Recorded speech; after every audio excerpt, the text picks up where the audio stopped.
My colleague Tanya Moon, with whom I wrote the book, Assessment and Student Success in a Differentiated Classroom, is an assessment expert, and I've heard her say many times over the years, there really is no problem with assessment and differentiation. It's just that we have so many problems with assessment, including grading, that it pervades everything, and it's a bit of a challenge everywhere. The issues around assessment and a differentiated classroom really ought not to be any different than just the issues around formative assessment. Because by definition, formative assessment is a tool that a teacher uses to understand kids' proximity to particular learning goals in order for that teacher to teach better. So if you follow the logic of formative assessment, differentiation will have to happen. It's not a separate thing, it's part of that sequence.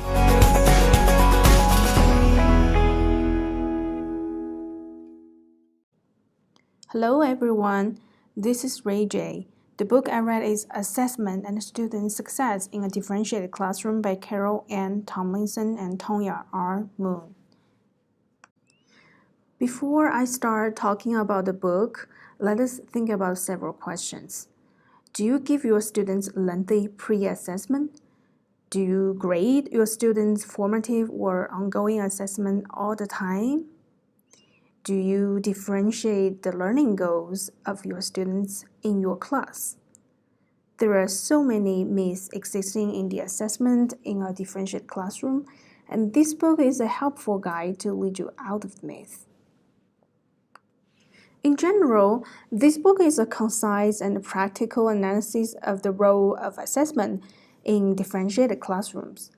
It takes an in-depth look at assessment and shows how differentiation can improve the process in all grade levels and subject areas.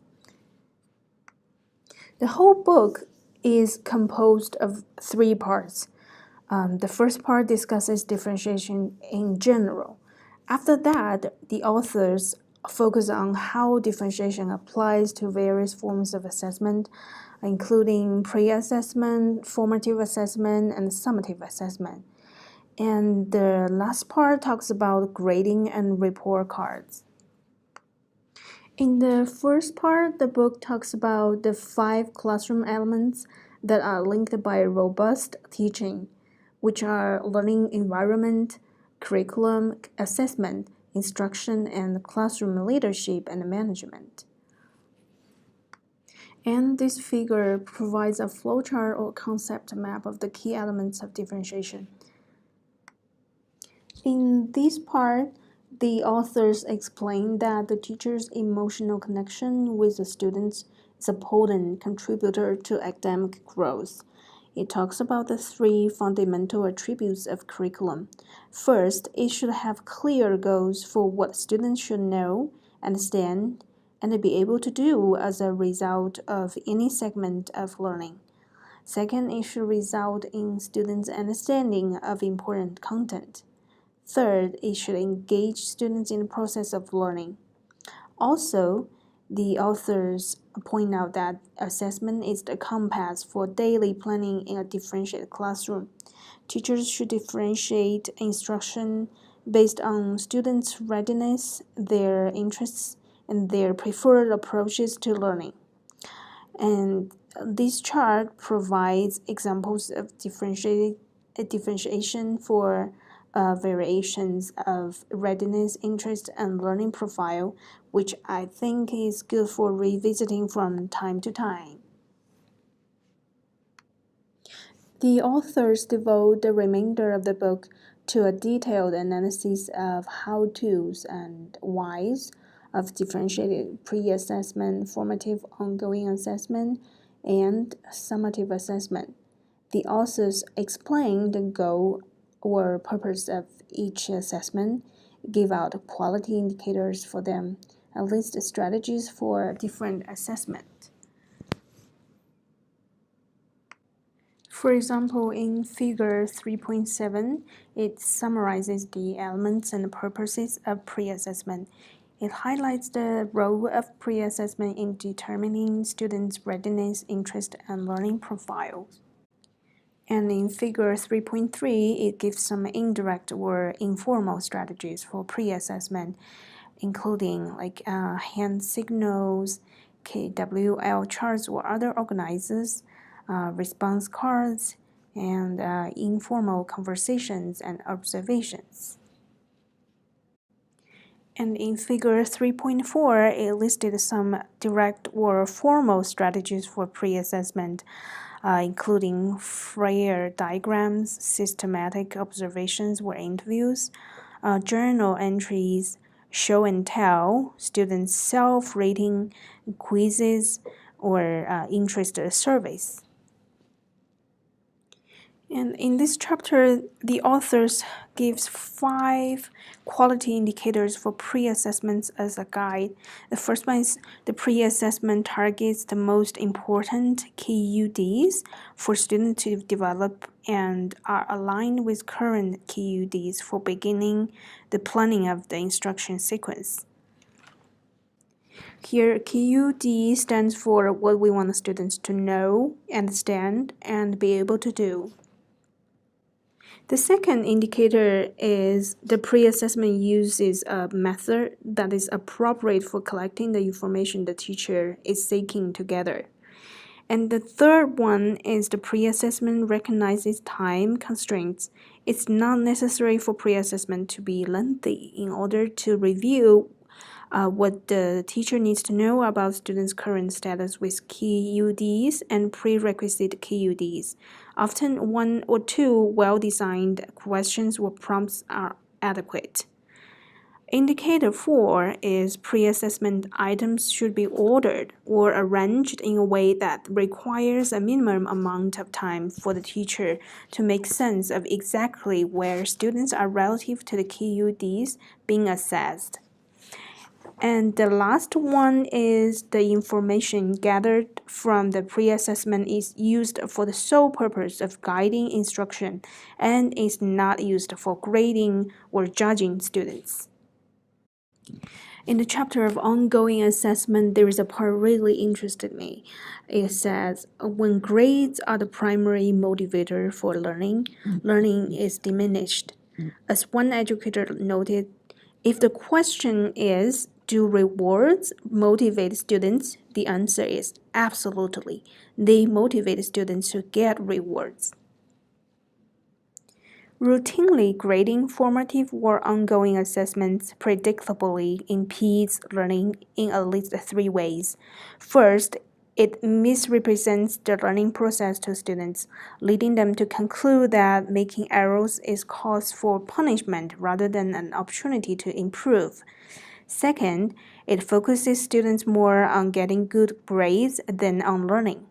Third, it makes the classroom environment seem unsafe for many students, and would make it seem unsafe for more students if classwork were appropriately challenging for the full range of learners.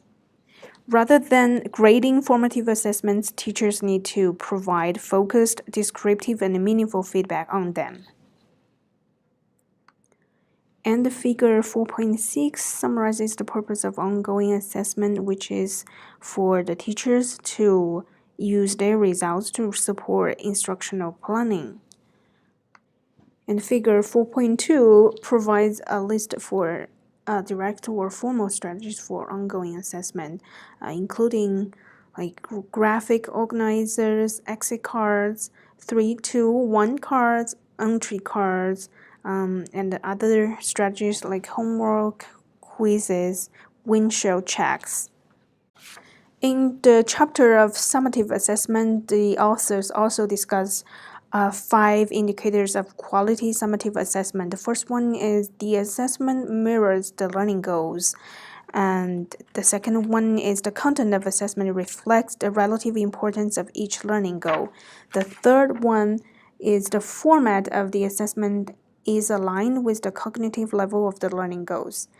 Indicator 4 is the range of knowledge indicated by the learning goals is the range of knowledge reflected in instruction, which in turn is the range of knowledge needed to appropriately respond to assessment items. The last one is An assessment should not require students to have specialized knowledge, understanding, skill, or resources beyond what is targeted by the learning goals and is taught or available in class. And Figure 5.2 summarizes the purpose of summative assessment, which is to evaluate and grade student proficiency with specified content goals after students have had opportunity to learn about and practice the content goals. The book also listed in this chapter the several types of summative assessment, which you can see in the Figure 5.1, including traditional paper and pencil, and performance-oriented tasks. One thing I really like of the book is that there are also case-in points included with every chapter, which illustrate. Throughout the book, the authors provide definitions, many clear examples, scenarios, and graphic organizers of assessment, differentiation issues, and strategies across the core content areas, including English language arts, mathematics, social studies, and science. Their examples reflect elementary, middle, and high school standards, and they reference common concerns in teaching English language learners and students with IEPs. For example, the authors offer strategies on page 74 to how to prepare for a sixth grade lesson on ratios and percentages when one of the class members is working on the third grade place value concept. They consistently assist the reader with thinking through ways to close achievement gaps to accommodate for the learning difficulties of some learners while simultaneously challenging learners who are advanced in their knowledge, understanding, and skills regarding the curriculum standard being addressed. There's some helpful insights about assessment in the book. Relative to summative assessment, the authors offer an array of approaches, identifying the strengths and limitations of each, applying 3 principles to the decision-making process. The first one is differentiated assessment should focus all students on the same essential learning goals, with the exception, again, of students whose individualized education plans indicate alternate goals. The second one is students should be assessed in ways that allow them ample opportunity to demonstrate their knowledge, understanding, and skills. And the third one is the scoring system used for evaluating differentiated assessment should be the same regardless of the type of differentiation. In the last part of the book, Tomlinson and Moon identify 7 principles which guide quality grading practices and support teachers in attaining the goal. They also specifically speak to strategies that address the motivational and emotional concerns of students, teachers, and parents. One of their closing comments captured the essence of the chapter. The best case scenario for grades is that. So, in general, I think the book is a very valuable resource for both beginning and veteran teachers in general and special education and in K through 12 and the university setting. I have to read the book a couple of times, and I will definitely revisit the book periodically. And also, I think it will be ideal material for professional learning.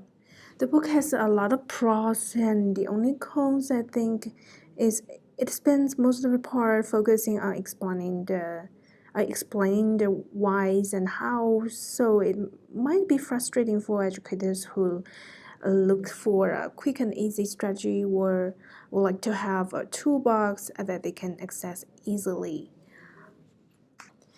Alright, so that's what I have for today, and thanks for watching.